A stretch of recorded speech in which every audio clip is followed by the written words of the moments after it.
लेकिन वंदना जी, आपसे भी मैं जानना चाहूंगा, अभी जो स्थिति बनी हुई है, क्योंकि जिस तरीके से अपने रिकॉर्ड स्तर पर सोना चांदी के भाव पहुंचे थे, उसके बाद लोगों को लग रहा था कि अगर 10-20 हजार रुपए भी अगर कम हो जाता है तो शायद हमें इसमें निवेश कर लेना चाहिए। लेकिन अब अगर रिकॉर्ड स्तर को देखें तो उससे एक आज के समय में बड़ी लंबी दूरी नजर आती है। क्या ऐसे में ये एक अच्छा मौका हम मान सकते हैं निवेशकों के लिए, या एक बड़ा जोखिम के तौर पर आप इसको देखती हैं? बहुत अच्छे से यहाँ पे समझाया है कि किस तरीके का भी कंसर्न है। मार्केट अभी मुकुल जी पूरी तरीके से आने वाले क्राइसिस को भी यहाँ पे जज कर रही है, समझ रही है, क्योंकि हम सबसे बड़े एनर्जी क्राइसिस के समय में हैं। और ये बहुत बड़ी बात यहाँ पे उन्होंने कही है कि अभी हम अपनी जरूरतों को देख रहे हैं और निवेश की बाद में देखेंगे। ये एक रिटेलर से लेके अब ये सेंट्रल बैंक की भी यहाँ पे समस्या हो गई है मुकुल जी, क्योंकि अगर मिडिल ईस्ट वो सबसे बड़ा खरीदार होता था सोने का, वहां से हमारे ट्रांजिट भी यहाँ पे आता था, वो उनके सेंट्रल बैंक भी सोना खरीदते थे। अब स्थिति ऐसी हो गई है कि कैश क्रंच यहाँ पे आता हुआ दिख रहा है। यहाँ फूड से लेके मेडिसिन से लेके एनर्जी सारी चीजें बाधित है। तो यहाँ पे थोड़ा सा रिस्क जो है वो फॉल का मुझे लग रहा है कि अभी और थोड़ा सा और बना रहेगा। और इसके लिए हमें पिछले मतलब की इवेंट्स, कुछ हिस्टोरिकल इवेंट्स हैं, उनको यहाँ पे रेफर करना चाहिए। कभी भी जब वॉर होता है तो इनिशियल जो एक रिएक्शन आता है वो अपसाइड का आता है सोने में, क्योंकि सेफ हेवन के लिए जाना जाता है। लेकिन अगर हम गल्फ वॉर 1990 को ले, 4 से 6 महीने तक सोना एक करेक्शन फेज में था और एक रेंज में था। उसके बाद हम लोगों ने एक शूट अप होता हुआ देखा था। अगर 9/11 का देखे तो वहां पे इनिशियल एक हमारे उसमें अप आया था। फाइनेंशियल क्राइसिस जब 2008 की हुई थी तो 8 महीने की कंसोलिडेशन के बाद ये पूरा मतलब हम आपको बता सकते कि मतलब बॉटम आउट हुआ था और जबरदस्त तेजी देखने को मिली थी। यूक्रेन वॉर में भी 4 से 8 महीने तक यहाँ पे एक रेंज में फंसा था सोना। तो मुझे लग रहा है कि अब हम सेम फेज को कर रहे हैं। इनिशियल हमारा रिएक्शन आ गया, अपसाइड का करेक्शन फेज हमारा आ रहा है, क्योंकि अब सेंट्रल बैंक यहाँ पे सोना को बेच सकते क्राइसिस सिचुएशन में। ETF में रिकॉर्ड फ्लो है। 83 के बाद सबसे बड़ा हम वीकली डाउनसाइड देख रहे हैं। तो मुझे लग रहा है कि हम अब यहाँ पे 1 क्वार्टर 2 क्वार्टर हो सकता है कि कंसोलिडेशन से लेके हल्का अपसाइड देखें, लेकिन डाउनसाइड रिस्क अभी मुकुल जी कम नहीं हुआ है। मुझे लग रहा है कि थोड़ा सा और यहाँ पे सोना चांदी, खासकर चांदी में जो है वो बहुत ज्यादा इम्पैक्ट अभी मतलब थोड़ा सा अभी और आ सकता है, हमें वेट करना चाहिए। जी बिल्कुल, यानी और जो भाव हैं वो गिरते हुए यहाँ नजर आ सकते हैं। लेकिन उसके बावजूद बाजार भी हमने देखा वंदना जी, क्योंकि पहले अक्सर ये मान लिया जाता था, लोगों को एक फॉर्मूला लगता था कि अगर जो बाजार है, शेयर मार्केट जो है, वो अगर गिरावट उसमें नजर आ रही है तो कहीं ना कहीं हमारा सोना चांदी जो है वो हमारे पोर्टफोलियो को बेहतर कर सकता है। लेकिन आज के समय की अगर बात की जाए तो क्या माना जाए, दोनों ही जो है लगभग एक ही दिशा में आगे बढ़ते हुए नजर आते हैं। जी मुकुल जी, मुझे लग रहा है कि ये एक इमरजेंसी सिचुएशन है। हम सबसे बड़े एनर्जी क्राइसिस से डील कर रहे हैं और ये बढ़ता हुआ नजर आ रहा है और इंटेंसिफाई यहाँ पे हो रहा है। इसकी जो मतलब अभी इम्पैक्ट है वो रियल इम्पैक्ट आने भी शुरू नहीं हुए हैं। और अभी वॉर एकदम से रुक जाता है तो भी 6 महीने का समय लगेगा यहाँ पे उसको पटरी पे आने में, वहां की व्यवस्था को। और कुछ तो ऐसे हैं जो उन्होंने बोला कि 4 से 5 साल हमें लग सकते हैं पूरी तरीके से का मतलब रिकवर होने में। तो मुझे लग रहा है कि ऐसे सिचुएशंस में भी इक्विटी मार्केट, क्योंकि वहां पे इकोनॉमी पे इम्पैक्ट आ रहा है, उसकी वजह से वो गिरेगा। और हमारी मार्केट में अगर मान लीजिए कि गोल्ड सिल्वर गिर रहा है, वहां पे भी लोग अभी कैश पे बैठना प्रेफर करेंगे, ना कि वो किसी चीज में निवेश करेंगे। अभी आपको एम्प्लॉयमेंट पे भी इसका इम्पैक्ट आना शुरू हो जाएगा, इन्फ्लेशन पे तो बहुत जल्दी दिख जाएगा। तो इन सब मतलब इन सब परिस्थितियों में मुझे लग रहा है कि दोनों मार्केट अभी साथ साथ गिरेगी।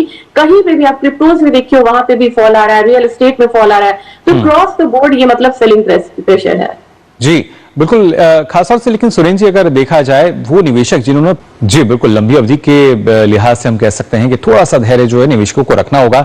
वंदना जी, आपका भी यही मानना है? क्योंकि जिस तरीके से सुरेंद्र जी ने कहा कि जो निवेशक हैं अक्सर हम देखते हैं हड़बड़ाहट आ जाती है, घबराहट होती है, उनको लगता है कहीं और ज्यादा जो हमारा नुकसान है वो और ज्यादा ना बढ़ता जाए। ऐसे में आपकी क्या सलाह रहेगी?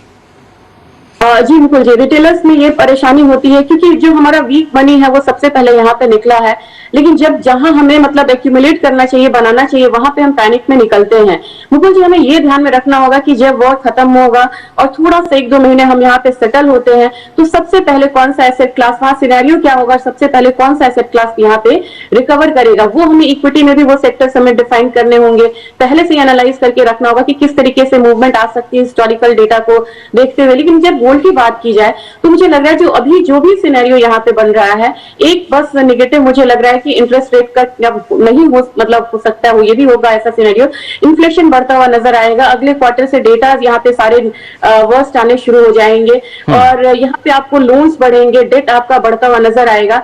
तो ये जो सारी जो ट्रिगर्स हैं ये सबसे पहले आपको गोल्ड को एक उछाल देगा। थोड़ा लंबा कंसोलिडेशन हो सकता है, जितना लंबा बॉल उतना लंबा कंसोलिडेशन, ये मान के यहाँ पे निवेशकों को चलना होगा।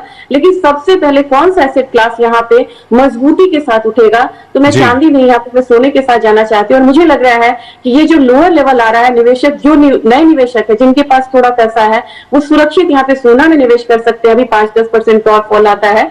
और जो लोग यहाँ पे ETF या फिजिकल में है, डेरिवेटिव मार्केट के लिए मैं यहाँ कहूंगी कि आपको निकलना चाहिए। लेकिन जो ETF और फिजिकल में है, उनसे निवेदन है कि आपको 2026 के अंत तक अपना पेशेंस बना के रखना होगा। लेकिन आपको कुछ लेवल्स यहाँ पे उछाल आता हुआ दिखना चाहिए, और खासकर कि वो आपको हो सकता है 4th क्वार्टर ऑफ 2026, क्योंकि ये सेटल होने में मुझे लग रहा है कि थोड़ा सा टाइम लगेगा। ऑल्टरनेटिव रूट्स ढूंढे जाएंगे रशिया यूक्रेन की तरह, तो थोड़ा समय अभी लगेगा। लेकिन 26 का अंत इनको राहत दे सकता है। चलिए, बिल्कुल उम्मीद ये यही है।